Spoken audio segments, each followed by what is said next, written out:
Buenas noches. Quiero expresar la más cordial bienvenida a todos al tercer seminario virtual del programa de entrenamiento en innovación empresarial.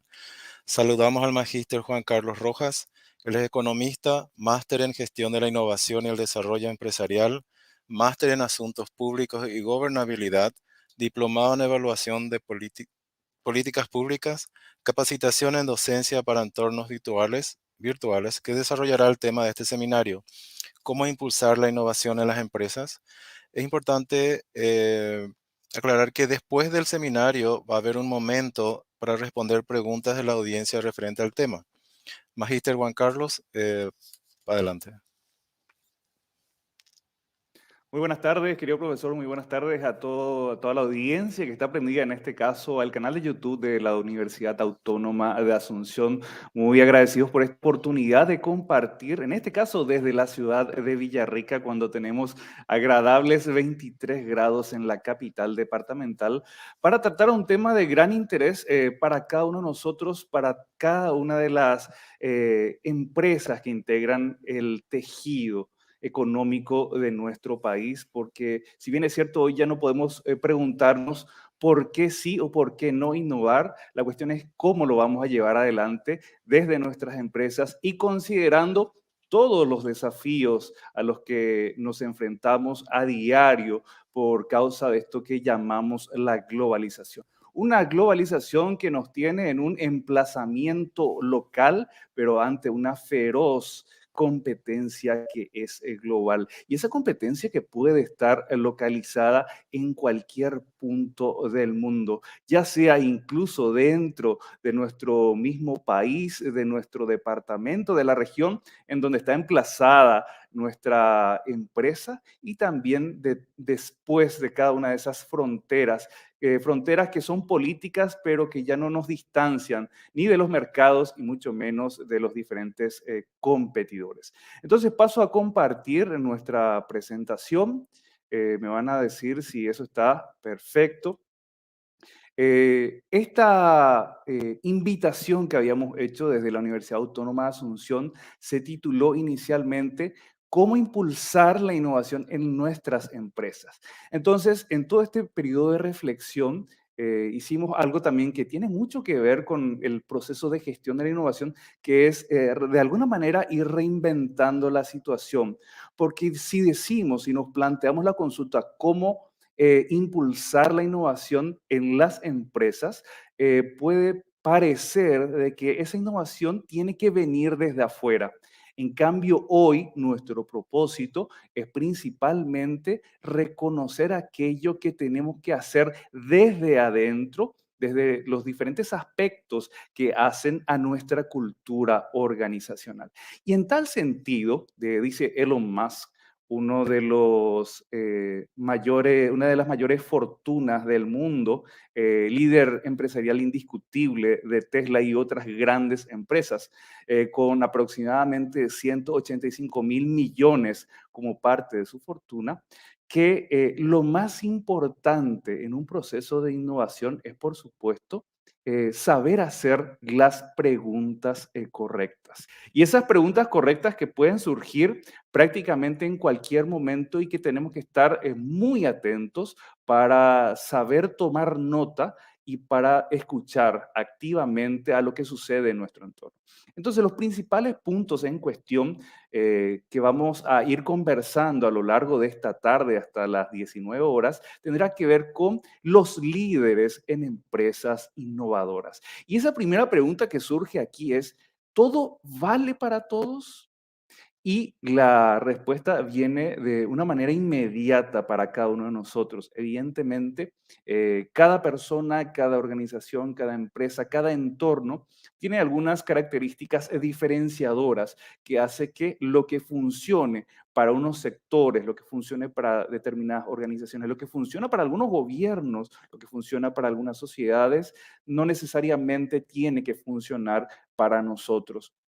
Y en Paraguay tenemos características muy particulares que hacen al tamaño de nuestro mercado, a la forma en que vivimos el día a día, la forma en que hacemos negocios y en la forma en que hacemos frente a los riesgos que nos presentan los diferentes procesos y también los proyectos que se gerencian en torno a la innovación.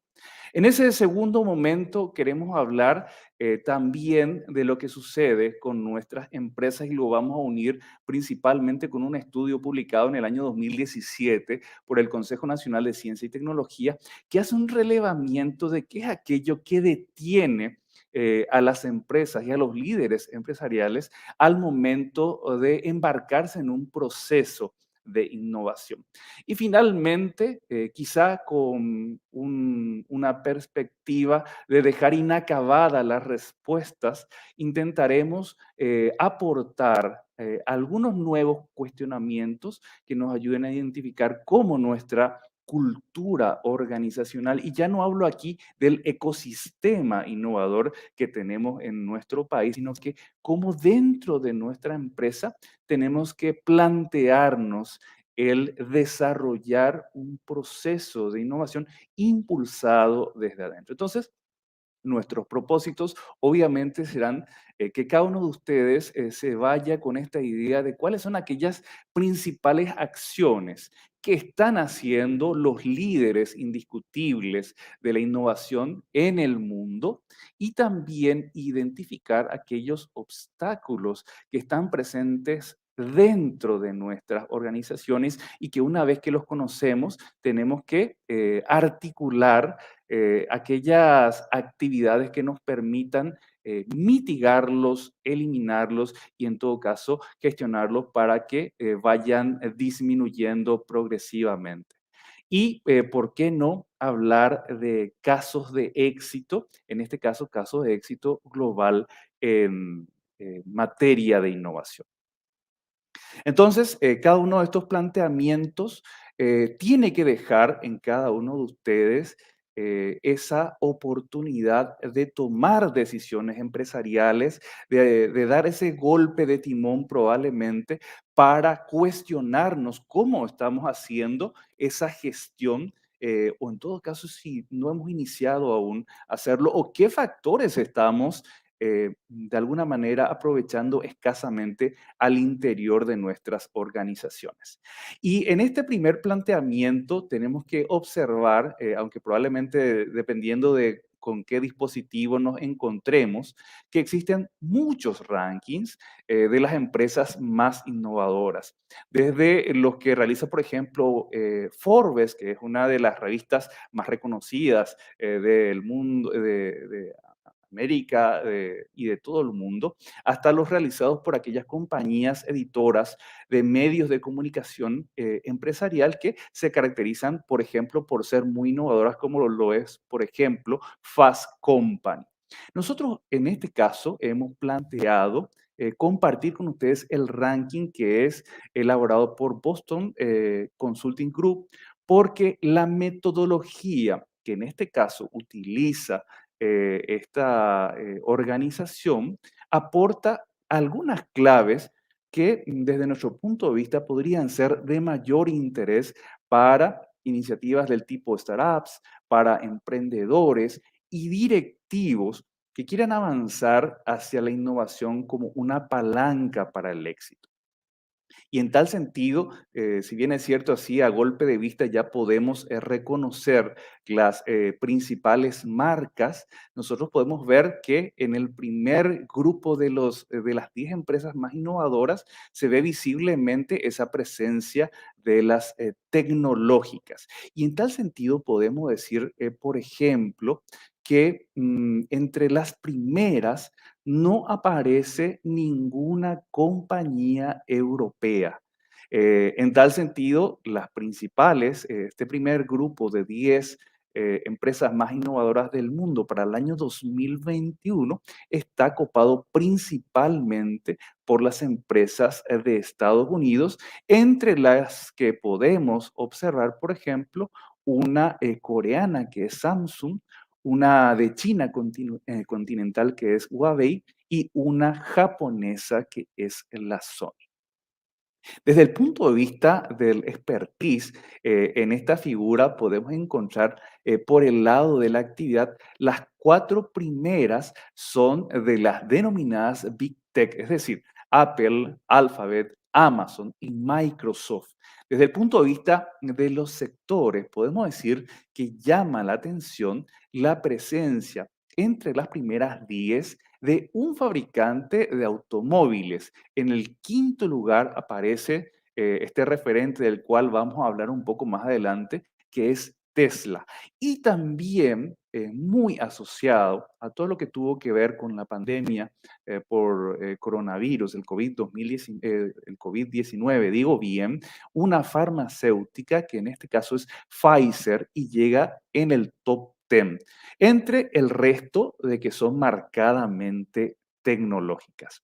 Tenemos que decir que desde el punto de vista de la Pfizer, tras el éxito que ha logrado en tal sentido contra el coronavirus, está invirtiendo más de 120 millones de dólares en materia de innovación en biotecnología para desarrollar, por ejemplo, eh, tratamientos que tienen una altísima demanda contra, por ejemplo, algunos tipos de cáncer, los diferentes trastornos genéticos y, por supuesto, algo también que es tendencia para las farmacéuticas, que son temas asociados a la inmunología. No podemos dejar de lado, siempre dentro de este ranking 2021 de las empresas más innovadoras del mundo, nosotros simplemente, en este caso, recopilamos las primeras 50, otras tres compañías que han logrado producir vacunas contra el coronavirus, también están entre estas 50 más innovadoras del mundo. Y para que lo veamos dentro del ranking, voy a pasar para ustedes, así lo pueden visualizar. Podemos ver, por ejemplo, que la Johnson Johnson ocupa el puesto número 20, Moderna el puesto número 42 y AstraZeneca, aunque llega entre las últimas, está en el lugar número 49. De hecho, este ranking, que en este caso solamente muestra las 50 empresas más innovadoras del mundo, incluye un total de 10 farmacéuticas. Comparativamente, de acuerdo con las informaciones a las que tuvimos acceso, esto representa el doble con respecto a las farmacéuticas medida para el año 2020. Cabe decir que, como lo habíamos mencionado, Europa no está presente entre las 10 primeras. Sin embargo, en el segundo grupo aparece la Siemens en el puesto número 11. Y quizá por una gran afinidad con Iberoamérica, podemos mencionar que España tiene a su representante en la posición número 41, que es Inditex, la empresa matriz de la marca Zara que muy probablemente todos conocemos. Y es la única empresa española, en este caso, que forma parte de la lista de las empresas más innovadoras del mundo y que se sitúa, por ejemplo, por delante de Moderna, de la farmacéutica, de la Philips, de la Global Disney o también de la farmacéutica AstraZeneca. Y aquí tenemos que conversar, ampliando nuestro tema, ¿qué tienen en común estas compañías más innovadoras? Y las empresas más innovadoras son las que tienen, por ejemplo, por mencionarlo en forma muy agregada, en primer lugar, que la innovación se encuentra entre sus primeras tres máximas prioridades. Esto hay que decirlo que consiguen, de acuerdo con este estudio, que los sistemas tecnológicos, que su modelo de liderazgo y los procesos que se realizan sean los adecuados para hacer que esta prioridad, y hablo puntualmente de la innovación, sea una realidad eh, al interior de sus empresas. En tercer lugar, podemos mencionar, por ejemplo, que tal y como tenemos en pantalla, que el 75% de estas empresas que forman parte del ranking para el año 2021 dicen que la innovación es una de sus máximas prioridades. Sin embargo, fíjense ustedes esta contrariedad que vamos a ver a continuación. Solo una quinta parte, es decir, el 20% de estas empresas están efectivamente preparadas y equipadas para innovar. Entonces, esto se conoce en el mundo de la gestión como Terrines Gap. Ese gap, es decir, la brecha entre la intención que declaramos de ser una empresa innovadora y la preparación efectiva de todo el conjunto organizacional para llevarlas a la realidad o para que eso sea efectivo. Y es muy interesante este aporte que nos deja este estudio de Boston Consulting Group, porque si esta situación se está verificando entre, por así decirlo, las 50 empresas más innovadoras del mundo, muy probablemente sea un poco más amplio ese estudio. ¿Qué pasa con nosotros aquí en Paraguay que estamos de alguna manera involucrándonos poquito a poco en toda esta necesidad a la que nos va empujando, ya sea la globalización, ya sea por la necesidad de generar ventajas competitivas y por supuesto de atender a los nichos de mercado en donde con toda certeza nuestros productos y la prestación de nuestros servicios tienen esa oportunidad que nosotros hemos identificado. Y las empresas más innovadoras son las que mejor calificación tienen aplicando una herramienta de Boston Consulting Group que se llama Innovation to Impact. I2I, por las siglas que estamos acostumbrados a ver de los angloparlantes, que evalúa el grado de preparación de una empresa para lograr que la innovación tenga un impacto positivo en sus resultados. Y este método que establece para desagregar la información Boston Consulting Group permite evaluar la fortaleza que tienen las diferentes empresas en 10 factores esenciales del sistema de innovación que han desarrollado al interior de las empresas. Y cabe mencionar aquí que 7 de esos factores describen, por ejemplo, la salud de los cimientos empresariales de la innovación, con respecto, por ejemplo, a la estrategia de la innovación, el modelo operativo y capacidades críticas que hacen posible que todo lo demás funcione favorablemente para ese proceso de innovación. Y hay unas últimas tres que evalúan, por ejemplo, prácticas específicas que vendrán a impulsar una cartera definida de proyectos a los que podemos categorizar como innovadores para lograr el máximo impacto. Recordemos que cuando hablamos de la innovación, no es aquello a lo que nosotros llamemos innovador, sino que es aquello que haya tenido un resultado efectivo y aceptado por los clientes, por los beneficiarios, por los usuarios. Y esta puntuación se obtiene comparando las puntuaciones con las mejores prácticas. Entonces, pasamos a la siguiente también. Vamos a ver un poco en forma desagregada cada uno de estos 10 puntos. Podemos decir entonces que Boston Consulting Group tiene en cuenta desde el punto de vista de los cimientos empresariales, y aquí ya tenemos que prestar muchísima atención y hacer esa autoevaluación para decirnos, bueno, ¿y por casa cómo estamos? ¿Cuál es nuestra postura, nuestra actitud, nuestro pensamiento? Y más que todo ese componente filosófico, cuál es nuestro accionar dentro de las empresas. Porque entiendo yo que nuestro auditorio es aquel que está muy interesado en hacer progresar los diferentes proyectos que tiene en cartera y sobre todo que eso lleve a sus equipos efectivamente hasta el mercado. Y ese mercado que pueda percibir ese valor que queremos entregarle a través de nuestros productos y servicios. Entonces, por ejemplo, dentro de ese primer conjunto de cimientos empresariales podemos encontrar que Boston Consulting Group establece la ambición innovadora.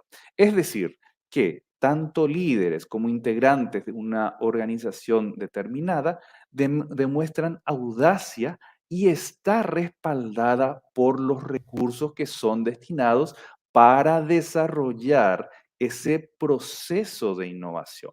En un segundo punto, se puede mencionar, por ejemplo, el ámbito de la innovación.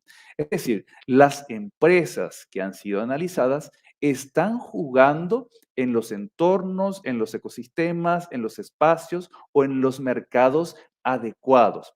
Ahí también ya podemos anticipar que muchas de las empresas globales a las que hemos visto hace unos minutos constituyen, dentro de las mismas se constituyen varias unidades de negocios.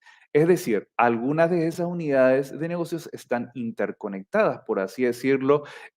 Por ejemplo, la relación íntima que hoy hay entre Facebook y el WhatsApp a través de la empresa que hoy es denominada Meta, o por el contrario, si es una gran empresa que aglutina otras marcas. En un tercer momento se analiza, por ejemplo, la gobernanza de la innovación, es decir, cómo los líderes empresariales, los dueños, los propietarios, los inversionistas apoyan de una manera decidida ese proceso de gestión de la innovación al interior de nuestras empresas. En un cuarto momento, se plantea la valoración de la gestión de cartera de clientes. Es decir, si se apoya la toma de decisiones tomando en consideración esa escucha activa, las necesidades que son detectadas, los problemas. En todo este programa de entrenamiento hemos hablado también mucho de los dolores que queremos resolverles o las soluciones que queremos ofrecerles a nuestros clientes como el centro de nuestra actuación. En un quinto aspecto se valora, por ejemplo, la organización y los ecosistemas, que tienen en cuenta, por ejemplo, la configuración y por ejemplo, la claridad que existe entre las diferentes funciones, responsabilidades y alcances que tienen los involucrados, principalmente aquellos que están directamente vinculados con la innovación, pero también todo el conjunto de las otras áreas funcionales que, si bien es cierto, pueden no estar directamente con lo que sería un proyecto de innovación, pero que hacen al proceso de toma de decisiones. Otro elemento, el número 6, probablemente uno de los cuales nosotros tengo la certeza que contamos, que tiene que ver con el talento y la cultura. Si dentro de las organizaciones se cuenta con los mejores talentos y que están preparados, entrenados, motivados, orientados hacia la gestión de la innovación. El séptimo elemento que es valorado dentro de los cimientos empresariales tiene que ver con la adaptación de la idea al mercado. Luego vamos a ver que Elon Musk, este alto directivo de Tesla, nos dice que muchas veces, más allá de la intención primaria de ganar dinero, tenemos que darnos cuenta si de verdad lo que estamos haciendo es importante y y va a generar ese cambio que hoy todavía no se ve, pero que nos va a permitir pasar al siguiente nivel.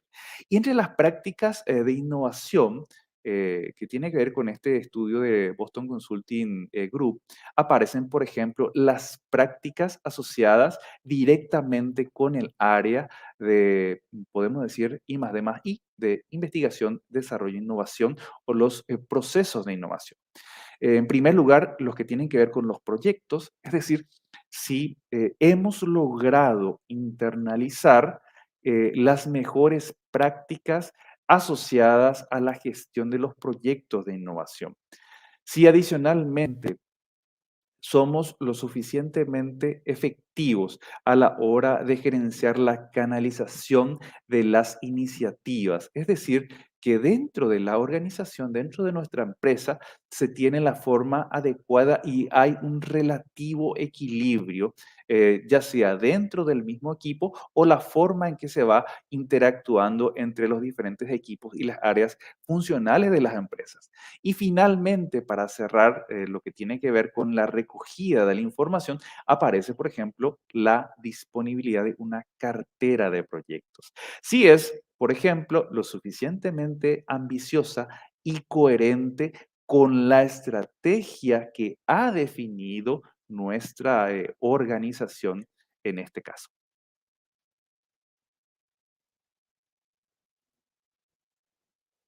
Entonces aquí podemos hacer una parada técnica para preguntarles a ustedes mismos e incluso invitarles a comentar ahí en el chat de YouTube, por ejemplo, cómo está cada una de sus organizaciones con respecto ya sea a la innovación, a ambición innovadora, al ámbito de la innovación en la que están involucrados o en el que se quieren incorporar, el liderazgo que ejercen los altos directivos de la empresa a la hora de motivar, a la hora de participar de los proyectos de innovación, si hay una gestión asertiva de la cartera de clientes. Y esto tiene que ver mucho, por ejemplo, que a veces nos preocupamos en demasía de capturar nuevos clientes, pero no siempre nos preocupamos de, por ejemplo, aumentar el ciclo de vida de los mismos o rentabilizarlos aún más. E incluso muchas veces no los cuidamos y se nos van con la competencia. También desde el punto de vista de la organización y los ecosistemas, el talento, la adaptación de nuestras ideas al mercado, si existen prácticas o las mejores prácticas de gestión, la canalización de iniciativas y la cartera de proyectos. Y acá tengo que hacer un paréntesis que quizás ustedes se van a decir, bueno, pero ya hemos hablado, Juan Carlos, acerca de todo aquello que tiene que ver con lo que hacen las grandes corporaciones globales mundialmente reconocidas. Pero ¿de qué estamos hablando? Y estamos hablando de esa innovación, que son las ideas originales que generan valor, ya sea social o económico, de una forma sostenible. Y esta no es una expresión mía, sino que es la que lleva adelante, por ejemplo, una importante academia en España, eh, mm, promocionada por una entidad financiera que se llama Bankinter. Y a modo de ir cerrando aquello que tiene que ver con este trabajo de Boston Consulting Group, hemos visto que lo primero es considerar si las empresas tienen a la innovación como una de sus prioridades que efectivamente las llevan adelante. También, en un segundo lugar, no menos importante, es si efectivamente la organización invierte tanto en recursos financieros como en el apoyo mediante el talento humano especializado en esta materia para poder actuar de acuerdo con la prioridad. Aquí tenemos que mencionar, por ejemplo, que existe un documento elaborado por la Organización Mundial de Derecho Intelectual o Propiedad Intelectual, mejor dicho, WIPO por sus siglas en inglés, que saca cada año el Índice Mundial de Innovación. Y para el año 2001, y esto ya en forma muy resumida, las empresas cuyos productos incluyen, por ejemplo, y esto para tener en cuenta, software, tecnología que aprovecha las redes de Internet, las comunicaciones, la industria de equipos eléctricos, hardware, también productos farmacéuticos, biotecnología, han ampliado sus inversiones en innovación y por supuesto esto directamente significa y representa un aumento de sus esfuerzos en investigación y desarrollo. Y este factor tan trascendental explica que se encuentren a la cabeza de esta clasificación que la hemos mencionado a través ya sea de Forbes y también de Boston Consulting Group en su ranking de las 50 empresas más innovadoras para el año 2021. Un ejemplo de la conocida Toyota, que anteriormente ocupaba, tengo entendido que el puesto 40, superó 20 puestos para posicionarse en el número 21 para el año 2021 en comparación con periodos anteriores. Y este salto tan grande de 20 puestos en gran medida se debe a una inversión muy ambiciosa, tal y como lo habíamos mencionado hace unos minutos, de 400 millones de dólares, destinado principalmente para la construcción de coches eléctricos con la característica particular de ser voladores.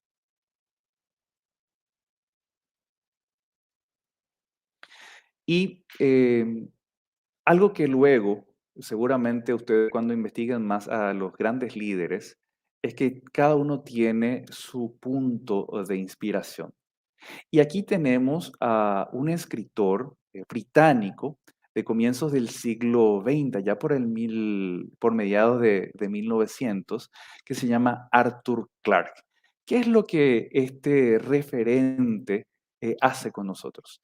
Este fue un escritor y científico británico que tenía una gran capacidad de, por ejemplo, de inventar y también una gran imaginación, y con sus publicaciones hizo algunas predicciones de cómo sería el futuro de la humanidad y también cómo podrían ser las civilizaciones de especies, por ejemplo, extraterrestres inteligentes.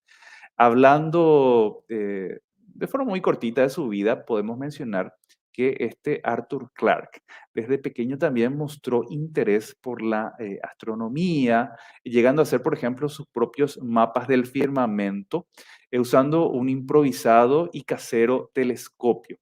Durante la Segunda Guerra Mundial, cabe decir que se convirtió en técnico de radares sirviendo en la Fuerza Aérea Británica y construyó y contribuyó, digo bien, en el desarrollo de un sistema de defensa. Arthur Clarke, en su rol de científico, pero sobre todo de escritor, escribió sus tres leyes. Y estas tres leyes han trascendido. Entre ellas, por ejemplo, cuando un científico ya anciano y famoso afirma que algo es posible, muy probablemente esté en lo correcto. Pero cuando dice que es imposible, lo más probable es que se equivoque. Esto apareció en su publicación allá por el año 1962 y en este caso la publicación que hemos utilizado como fuente menciona particularmente al fallecido Stephen Hawking, quien coincide con esto. Ahora, tenemos que decir que contrariamente, además de que Stephen Hawking coincidió con esta ley, fue exactamente un ejemplo de cuando un científico muy famoso se equivocó al presuponer que no se lograría, por ejemplo, un avance científico. Allá por el año 2013, ese científico había negado con respecto al descubrimiento de lo que hoy conocemos como el bosón de Higgs, que es una partícula que Stephen Hawking defendió que no se llegaría a encontrar. Esto fue en Europa, por supuesto. Y que si se lograba descubrir el bosón de Higgs, esta partícula llegaría a tener un poder destructivo inimaginable. Entonces tenemos que decir que entre el 2013 y la actualidad ya han pasado 9 años, y hasta el momento la partícula no se ha mostrado como un arma de destrucción masiva, ni tampoco han ocurrido incidentes preocupantes.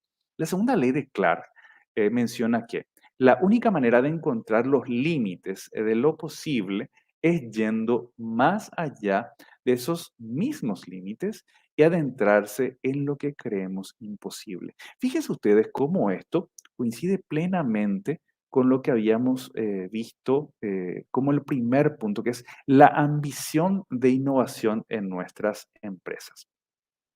Y probablemente la tercera y más conocida de Arthur Clarke tiene que ver con cualquier tecnología lo suficientemente avanzada es indistinguible de la magia.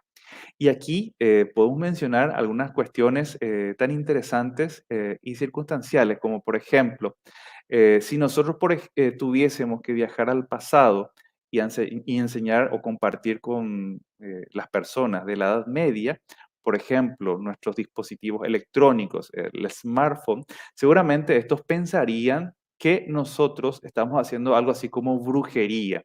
Y por mucha explicación científica que le diéramos, incluso otro ejemplo, cuando se puso a disposición, por ejemplo, la televisión, allá por los años 80. Hubo gente que estaba, por ejemplo, convencida que dentro de ese aparato se encontraban personas de tamaño diminuto y que no podía ser arte de la electricidad y una pantalla con luces. Entonces, nosotros decíamos, tenemos que conocer lo que se valora de aquellas empresas a las que reconocemos como innovadoras, pero también tenemos que conocer a sus líderes. Y aquí compartimos, y aunque muy probablemente vamos a tener que avanzar de una manera muy rápida, las principales ideas de ese quinto lugar, que en este caso es la empresa automovilística Tesla, que podemos decir nosotros rápidamente que es automovilística, pero excede eso que nosotros estamos mencionando en este momento. Tenemos que decir que Elon Musk era un estudiante de física, en este caso fundador de Tesla, que es la empresa probablemente más conocida, pero también SpaceX y Neuralink. Es impulsor de, por ejemplo, la energía renovable, otra empresa que también conocemos que ya no es de su propiedad, que es PayPal, que son los pagos por Internet, y la carrera hacia el espacio. Si tenemos que hablar de Elon Musk, probablemente nos vamos a quedar cortos porque su currículum es bastante amplio. Tesla, por ejemplo, esa multinacional que está especializada en coches eléctricos y energías renovables, es la compañía insignia de Elon Musk, pero no es la única en su patrimonio, ya que este ingeniero fundó también SpaceX, una compañía especializada en el transporte espacial y que quiere lanzar, por ejemplo, Hyperloop, otra empresa que representa un sistema de transporte de alta velocidad que aún está en fase de desarrollo. Entonces, él realizó una entrevista mediante la cual fueron compartidos sus principales ideas y también sus principales secretos para ser exitoso en los negocios. Podemos comentar con respecto, por ejemplo, a PayPal. Intentar crear una compañía nueva es como seguir una receta. Debes tener todos los ingredientes en la proporción exacta. Luego, consideramos que la fábrica, y esto tiene que ver con este negocio que es Gigafactory, que está localizada en Nevada, y es una gigantesca fábrica de 1,2 kilómetros cuadrados, que va a ser la encargada de producir baterías de iones de litio a gran escala bajo el nombre de Powerwall, así también power packs y celdas de combustible para el Tesla 3, el M3 de Tesla. Tiene, por ejemplo, como peculiaridad que esta fábrica va a funcionar con energía limpia gracias a un tejado cubierto totalmente con paneles solares y a la energía proveniente de un parque eólico. Esto representa, por ejemplo, un paso más hacia la industria operada en forma sostenible. A la derecha, en la presentación, no sé si se llega a ver, pero son techos de paneles solares. Esa es la Solar City. Este proyecto tiene la finalidad de reinventar, por ejemplo, el sector de las eléctricas y llevar energía limpia a todos los hogares del planeta. Aquí, por ejemplo, encontramos, eh, no es un lanzallamas, porque Elon Musk sacó, por ejemplo, a la venta 20.000 lanzallamas, los cuales se agotaron en 4 días y con la venta de estos lanzallamas consiguió recaudar $10 millones. La anécdota es la siguiente: fueron creados estos lanzallamas para que en caso de que hubieran, por ejemplo, zombies, las personas que los adquieren puedan defenderse con estas armas, por así decirlo. Por cuestiones de seguridad, en algunos lugares se pusieron problemas a la hora de enviar un paquete, entonces rápidamente la empresa de Moss tuvo que llamarle de otra manera. Luego tenemos también, en este caso, el caso de la empresa especializada en el diseño y fabricación de cohetes y naves espaciales, SpaceX. La finalidad, por ejemplo, es llevar seres humanos al espacio y poder establecer colonias en Marte. Este tema de Marte es una pasión para Elon Musk. Falcon Heavy, esa empresa, en este caso, es capaz de levantar casi 64 toneladas de peso, más que el doble de su competidor. Hay que decir, y acá es muy importante que hagamos ese distanciamiento con otras empresas del rubro, que son las, por ejemplo, proveedoras de la NASA, porque Elon Musk se planteaba, ¿por qué es que es tan caro todo lo que tiene que ver con viajar al espacio? Entonces, lo que hizo es esa ingeniería inversa, contrató a una gran cantidad de profesionales, ex empleados de la NASA y ex empleados asociados al sector de los materiales, para entender qué era lo que hacía que sea tan caro. Entonces, la solución que han logrado es reducir drásticamente los costos de los viajes al espacio. No voy a entrar en estos detalles porque luego les voy a dejar disponibles todos estos pensamientos. Elon Musk sostiene, con una entrevista que hizo con Justin Rowland en la BBC de Londres, que sus principales secretos tienen que ver con que sus negocios no se tratan del dinero, se tratan de mejorar una situación, se trata de hacer aquello que hay que hacer, seguir las pasiones, no tenerle miedo, no condicionarse y pensar en grande.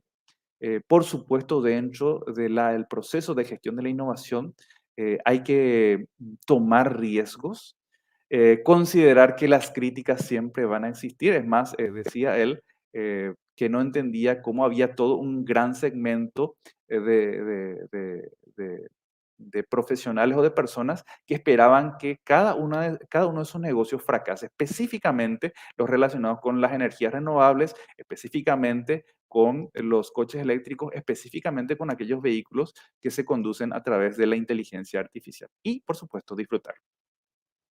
Aquí, lamentablemente, no se ve muy bien, pero tenemos que pasar ya hacia los últimos puntos, porque el planteamiento es, habiendo conocido lo que hacen las grandes empresas globales, ¿qué es lo que nos condiciona a la hora de innovar?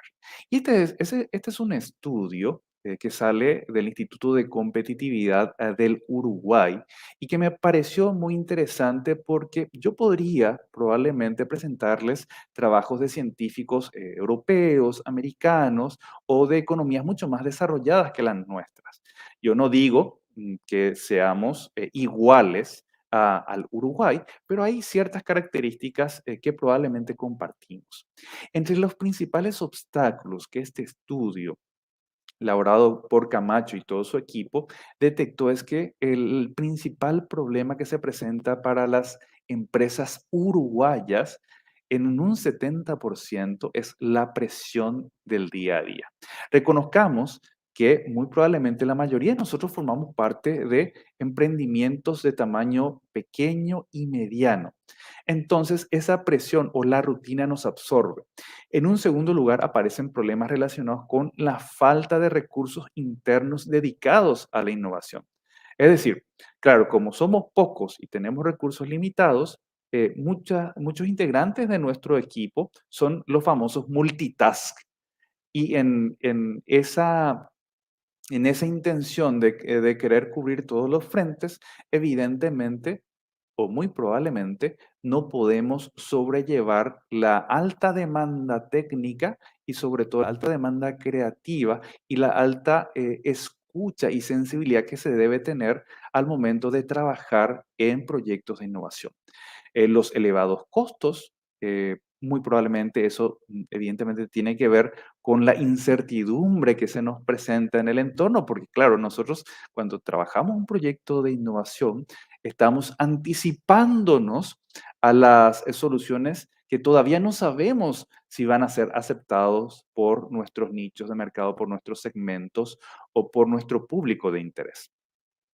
También la presión por hacerlo bien a corto plazo, la presión por los resultados en el corto plazo. Ya sabemos que cuando hablamos de innovación, cuando hablamos de esa innovación con base en la investigación y el desarrollo, estamos hablando de largo plazo. La falta de indicadores que midan los avances y resultados de la innovación, la falta de incentivos, excesiva, por ejemplo, focalización en la reducción de costos, responsabilidades para la innovación no claras, esto también suele pasar que sí, yo me dedico a la innovación, pero también a finanzas, también a ventas, también a esto otro. Y insuficiente comprensión del mercado y del cliente.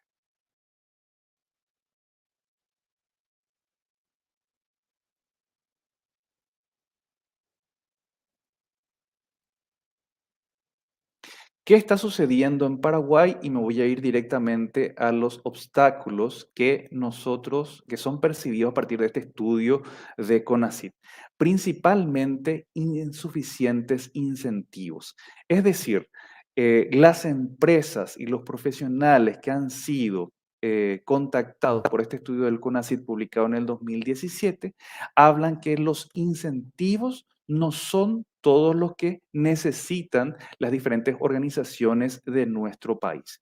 Entonces, fíjense que con este primer indicador, recordemos que este estudio utilizó un mix de herramientas para la recopilación de la información, dice que estamos esperando que venga de afuera la ayuda para llevar adelante nuestro proceso de innovación.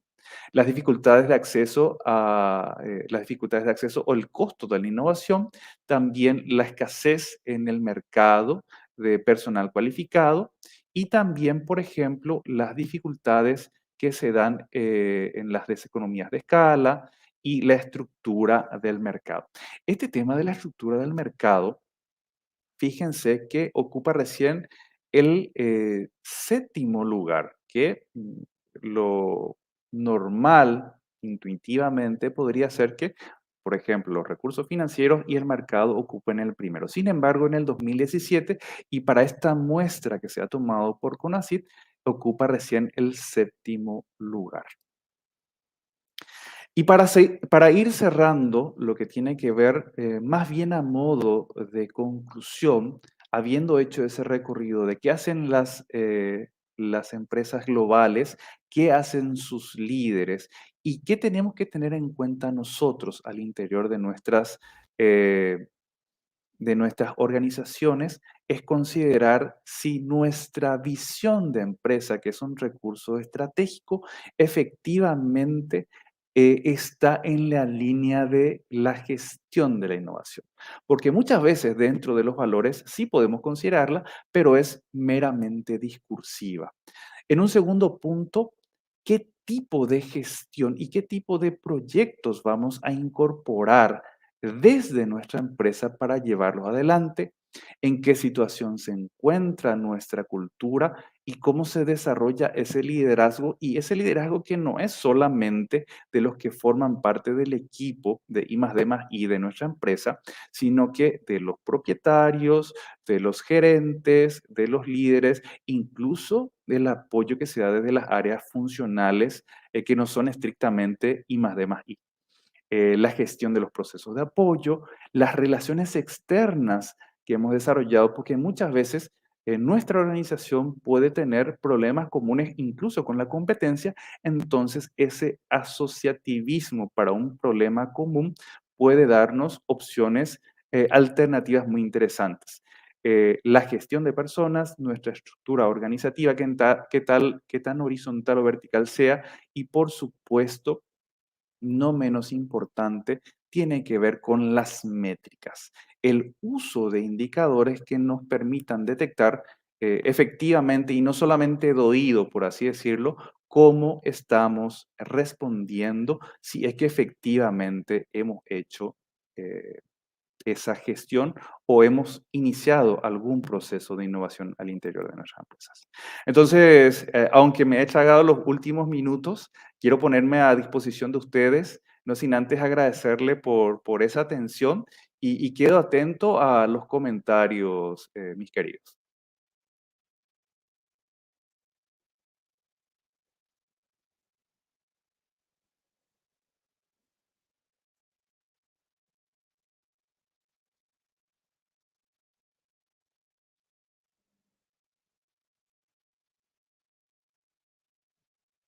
Rodrigo, si me puedes dar el retorno correspondiente.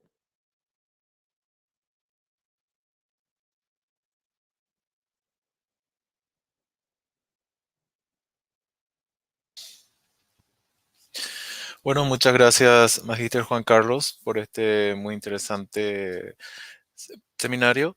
No sé si tienen preguntas, ahora estamos abiertos a las preguntas. ¿La audiencia tiene alguna pregunta sobre el tema?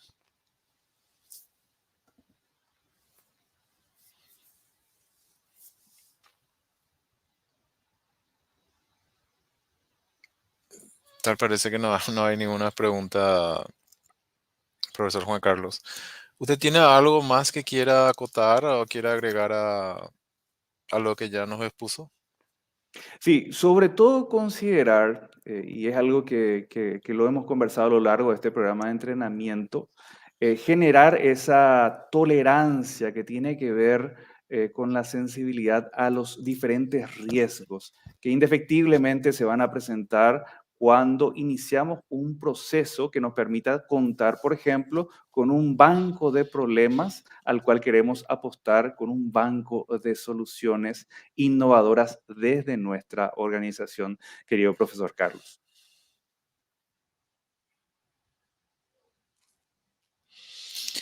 Ok, entonces, muchas gracias, profesor Juan Carlos.